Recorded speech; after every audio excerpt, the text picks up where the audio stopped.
What? Switch to Minnesota for a second. Minnesota expected to spend $3 million for autism. It's now $400 million. Why? Because everybody in the community signed their kids up as though they're autistic. Why? We're paying them. These moms literally took bribes to lie that their kids had autism. Rob, if one child in the neighborhood has autism, they get care, they get support, we can give them money. If every kid in the neighborhood has autism, nobody has autism because you can't get to a provider. Right. And we have these systems that are springing up all over the country. Yep.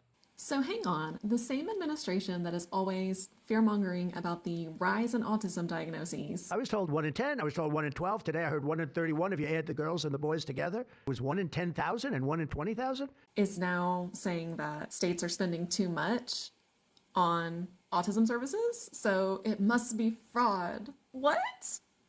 Now, don't get me wrong, fraud is, of course, a real thing. There have been actual cases of fraud, but to talk as if 3 million to 400 million over a period of what is it, 7 years or something like that, that's all fraud. That's the picture that he's trying to paint. But we know that Medicaid has expanded coverage for autism services. Because of that, more providers are enrolling, and some of those providers might be bad actors because people suck. And more children are getting diagnosed.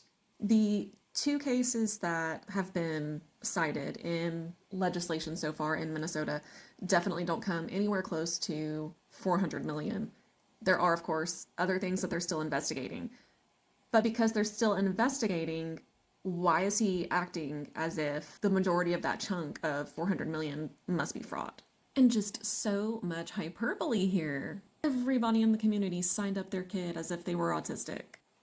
These moms literally took bribes to lie about their child being autistic. Again, if this is still under investigation, how do we know how many people were involved in this?